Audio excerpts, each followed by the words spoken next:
अस्सलाम वालेकुम स्टूडेंट्स। तो हम लोग कंप्रेशन में अब लास्ट टेक्निक ऑफ एप्लीकेशन को स्टडी करेंगे, that is intermittent pneumatic pump. ठीक है, इंटरमिटेंट कंप्रेशन थेरेपी इसको हम लोग कह रहे होते हैं। ठीक है, आईसीटी के नाम से इसको अक्सर आप लोगों ने देखा होगा। ठीक है, और ये इंटरमिटेंट कंप्रेशन थेरेपी एक अलग टॉपिक के तौर पर भी पढ़ी जाती है, लेकिन हम चूँकि कंप्रेशन को एज अ होल पढ़ें तो उसमें हम लोग सिर्फ इसको as a technique of application देखेंगे। ठीक है, और basically compression intermittent compression therapy हमारे पास ऐसी थेरेपी होती है जिसमें इंटरमिटेंट कंप्रेशन अप्लाई हो रहा होता है। अब इंटरमिटेंट कंप्रेशन आपको याद हो हम लोगों ने क्या पढ़ा था, ऐसा कंप्रेशन होता है जिसमें फोर्स वेरी करती है over the period of time. हमने पढ़ा था पूरे लिम्ब को एज अ होल भी हम ये टाइप ऑफ कंप्रेशन अप्लाई कर सकते हैं।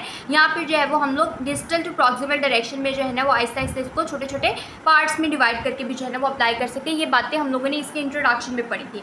बिल्कुल इसी तरह इंटरमिटेंट कंप्रेशन थेरेपी ऐसी थेरेपी होती है जिसमें हम इंटरमिटेंट कंप्रेशन पंप या इंटरमिटेंट न्यूमेटिक पंप जिसको कहते हैं उसको यूज़ करते हुए varying degree of the force एक लिम्ब पर अप्लाई करते हैं over the period of time, ताकि जो है ना वो पेशेंट का लिम्ब रिकवर कर सके। ठीक है, एक टेक्निक ऑफ एप्लीकेशन है।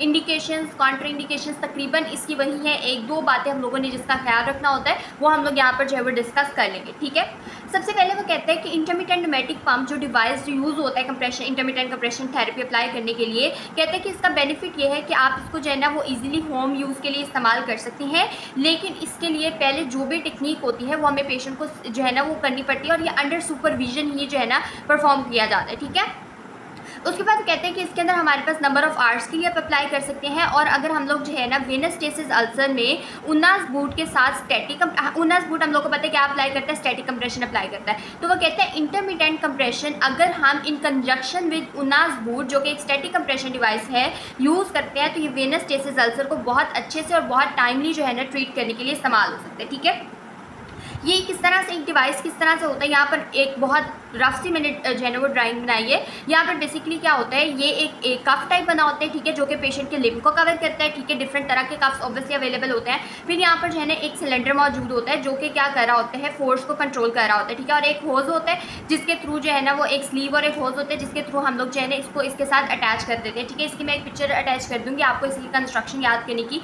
ज़रूरत नहीं है, लेकिन ये ओवरव्यू है कि इसी तरह का जो है ना डिवाइस होता है। टेक्निक ऑफ एप्लीकेशन में सबसे पहले आपने जो भी पार्ट आप ट्रीट करे हैं वहाँ से कोई भी अगर आपको ज्वेलरी नज़र आ रही है तो आपने उसको जो है ना प्रॉपर्ली रिमूव करना है। अगर कोई ओपन बाउंड है आपने उसको जो है वो देख लेना है कि उस पर अप्लाई होती है या फिर वहाँ पर कॉन्ट्रा इंडिकेटेड है और उसको प्रॉपर्ली आप लोगों ने कवर करना है। फिर आप लोगों ने लिम्ब को स्लाइटली एलिवेट रखना है ताकि जो है वो सर्कुलेशन इंप्रूव हो सके। फिर आप लोगों ने पेशेंट का जो ब्लड प्रेशर है उसको प्रॉपर्ली मेजर करना है। ठीक है, बिफोर आफ्टर और ड्यूरिंग द ट्रीटमेंट आपने एक पेशेंट का ब्लड प्रेशर मेजर करना है। और अगर कोई हाइपरटेंशन का पेशेंट है तो उसके अंदर आपने क्लोजली मॉनिटर करना है कि अगर स्लाइट चेंज भी इंटरमिटेंट न्यूमेटिक पंप अप्लाई करने से प्रोड्यूस हो रहा है उसके प्रेशर ब्लड प्रेशर लेवल में, तो आप लोगों ने उसको जो है ना रोक देना है। ठीक है, उसके अलावा जो है वो स्टॉकिंग स्लीव्स और हूज जो भी हम लोगों ने बात की कि पहले स्टॉकिंग्स होती हैं फिर स्लीव होती है हूज होती है जिसको हम यूनिट के थ्रू अटैच करते हैं। ये बिल्कुल मुश्किल बात नहीं है, ये मैं एक पिक्चर अटैच कर दूँगी जिसके अंदर मैं लेबल करूंगी कि ये होज है, ये सिलेंडर है, ये चीज़ है, तो उससे आपको जो है ना ये पॉइंट समझ आ जाएगा। ठीक है, नेक्स्ट हमारे पास होता है कि जब भी हम इंटरमिटेंट कंप्रेशन अप्लाई कर रहे होते हैं तो हम लोगों ने किन किन पैरामीटर्स का ख्याल रखना है। हम लोगों ने उस एरिया को क्लियर कर लिया, वहाँ पर हम लोगों ने अब अप्लाई करना है तो हम लोगों ने कुछ पैरामीटर्स मशीन के सेट करने हैं जिसके थ्रू हम कंप्रेशन अप्लाई करेंगे। ठीक है, उन पैरामीटर्स में सबसे पहला पैरामीटर है इन्फ्लेशन टाइम, फिर डिफ्लेशन टाइम आता है और फिर हमारे पास टोटल ट्रीटमेंट टाइम आता है। ठीक है, इन्फ्लेशन टाइम मतलब इन्फ्लेशन का मतलब क्या होता है, किसी के अंदर एयर फिल होना। ठीक है, तो हमारे पास जो भी इस हम लोग पेशेंट के लिंक के एरिया जो भी स्टॉकिंग्स अप्लाई करते हैं ना तो इसके अंदर एयर को जैसे ब्लड प्रेशर चेक करते हैं वो स्कफ के अंदर एयर फिल होती है ना, तो इसी के अंदर जो है ना वो एयर फिल होनी होती है। तो हम लोगों को उस इन्फ्लेशन टाइम या इन्फ्लेशन पीरियड को सेट करना होता है। इन्फ्लेशन टाइम और इन्फ्लेशन प्रेशर क्या होता है, it is a time during which the cuff is being inflated, मतलब उसके अंदर शेल। और फिर अगर इन्फ्लेशन प्रेशर क्या होता है जिसमें वो मैक्सिमम इन्फ्लेशन पे पहुंच जाता है ना तो उसको हम इन्फ्लेशन प्रेशर कहते हैं, जो कि यूजुअली हमारे पास 120 मिलीमीटर ऑफ मर्करी तक हो रहा होता है। ठीक है, एक बार दोबारा से इन्फ्लेशन टाइम या इन्फ्लेशन प्रेशर क्या होता है, the time during which the cuff is being inflated, उसको आप लोग क्या कह रहे होते हैं, दिस इज इन्फ्लेशन टाइम। और इन्फ्लेशन प्रेशर द मैक्सिमम जब इन्फ्लेशन हैज़ बिन डन। ठीक है, उस टाइम पे जो भी उसके अंदर प्रेशर होगा उसको हम लोग क्या कह रहे होते हैं, this is the inflammation the maximum pressure. ठीक है, उसके बाद हमारे पास क्या है, डिफ्लेशन टाइम। बिल्कुल इसी तरह जब हम लोगों ने कंप्रेशन अप्लाई कर लिया है, ठीक है, और हमने कहा था कि varying degree of force apply करते हैं, तो कभी वो फिल होगा, कभी वो रिलीव करेगा, ताकि जो है ना वो कंप्रेशन अप्लाई कर सके। तो जो उसका डिफ्लेशन टाइम है, जिसमें the time during which it is being deflated, मतलब जो भी उसके अंदर एयर थी वो क्या आ रही है, बाहर की तरफ आ रही है, तो उसको आप लोग क्या कह रहे होते हैं, दिस इज डिफ्लेशन टाइम। और फिर हमारे पास इसी तरह से टोटल ट्रीटमेंट टाइम आता है। टोटल ट्रीटमेंट टाइम, हम ट्रीटमेंट जितने टाइम के लिए ट्रीटमेंट अप्लाई करते हैं, 1 से 4 आवर्स के लिए होता है, 3 टाइम्स पर वीक अप्लाई करते हैं। और इसकी जो एक सिंगल एप्लीकेशन होती है ना, वो 2 से 3 घंटे के दरमियान जो है हम कर सकते हैं, ठीक है। इसका जो है ना ये बात का ख्याल रखना पड़ता है कि इसमें जो भी लिम्ब है वो स्टैटिक रहे थ्रू आउट, मतलब लिम्ब जो है वो इतना मूव नहीं कर सकता ड्यूरिंग इंटरमिटेंट कंप्रेशन थेरेपी, ठीक है। उसके बाद हमारे पास इसके एडवांटेजेस क्या आते हैं। एडवांटेज बहुत ज़्यादा है इसके। एडवांटेज ये है कि ये इजीली फ्लूइड को मूव करता है, एज अ रिजल्ट क्या, एडिमा को हेल्प करता है। हम लोगों ने जो भी गारमेंट्स पे पढ़े हैं, बैंडेजेस पे पढ़े, हम लोगों ने कहा था ये एडिमा को रिवर्स नहीं करता, लेकिन चूंकि ये फ्लूइड की मूवमेंट कर रहा है, इसीलिए एडिमा को रिवर्स करने में इसका बहुत एक इंपॉर्टेंट रोल होता है। उसके बाद वो कहते हैं कंप्रेशन इज क्वांटिफाइबल, मतलब हम ऑब्वियसली फोर्स को मेजर कर सकते हैं जो भी हम अप्लाई करते हैं, ठीक है।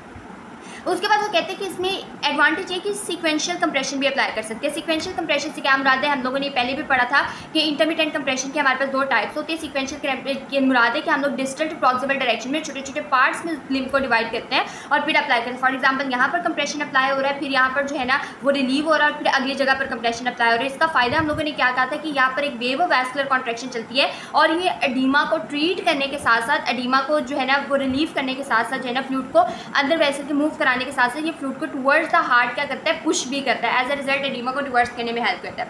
उसके बाद वो कहते हैं कि इसके अंदर चाइना फिंगर डेक्सटेरिटी आपको इतनी नहीं चाहिए होती, बिकॉज ऑफ दिस जो भी काफ आप अप्लाई कर रहे हैं वो खुद ही अप्लाई हो जाएगा, फिर एडिमा को रिवर्स करने में हेल्प करता है। डिसएडवांटेजेस इसके क्या होते हैं, डिसएडवांटेज ये होते हैं कि ये ना सिर्फ लिमिटेड टाइम के लिए अवेलेबल है, ठीक है, क्योंकि इसमें आप लिम्ब को मूव नहीं कर सकते, इसलिए जो है ना ये लिमिटेड टाइम के लिए अवेलेबल होता है, ठीक है। इस ड्यूरिंग विच हम जब ये अप्लाई कर रहे होते हैं, देखिए लिमिटेड टाइम के लिए जब अप्लाई कर रहे हैं ना, जिस टाइम के दौरान कंप्रेशन अप्लाई नहीं हो रहा, इंटरमिटेंट कंप्रेशन डिवाइस हम यूज़ नहीं कर रहे, उस टाइम के दौरान हम स्टैटिक कंप्रेशन बैंडेजेस या static compression, elastic compression devices use करते हैं, ठीक है। उसके बाद वो कहते हैं कि ये ना पेशेंट के लिए इतना कंफर्टेबल नहीं होता, बिकॉज पेशेंट जो है ना वो इसके अंदर उसको ना एक पोजीशन में रहना पड़ता है during which the pump is being applied, ठीक है। उसके बाद वो कहते हैं कि ऑब्वियसली इसको ऑपरेट करने के लिए इलेक्ट्रिसिटी भी रिक्वायर होती है। उसके बाद वो कहते हैं लिम्ब यूज़ नहीं कर सकते, ना ही लिम्ब मूव कर सकते हैं, और एक्यूट कंडीशन के लिए ये सूटेबल नहीं होता, ठीक है। एक्यूट कंडीशन के लिए ये वाला जो है ना वो सूटेबल नहीं होता। एक्यूट कंडीशन के लिए सूटेबल कौन सी थी, कंप्रेशन बैंडेजेस, और एक्यूट कंडीशन के लिए सूटेबल कौन सी नहीं थी, वो हमारे पास क्या थी, इंटरमिटेंट कंप्रेशन थेरेपी, ठीक है।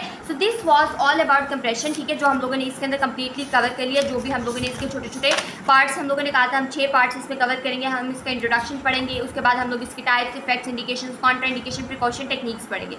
अच्छा, यहाँ पर कुछ बातें ऐसी होती हैं, जैसे कि अगर हमने इंडिकेशन में कहा कि हम लोग जो है ना वो इसको अप्लाई कर सकते हैं डीवीटी में, लेकिन आप लोगों ने क्या याद रखा कि डीवीटी के प्रोफाइलेक्सिस में इस्तेमाल करनी है, एक्यूट डीवीटी में अप्लाई नहीं करना है, ठीक है। ये बातें जो है ना छोटी छोटी डिटेलिंग वाले हमें याद होनी चाहिए। इसी तरह कॉन्ट्रा इंडिकेशंस में कहा कि हम लोग एक्यूट कंडीशंस में जो है ना वो अप्लाई नहीं करते। एक्यूट ट्रॉमा है, एक्यूट फ्रैक्चर है, उसमें भी हम अप्लाई नहीं करते। और वो हम कब अप्लाई नहीं करते हैं, जबकि हम लोगों ने दूसरी तरफ कहा कि हम लोग बैंडेजेस को यूज़ कर सकते हैं जो एक्यूट कंडीशंस में।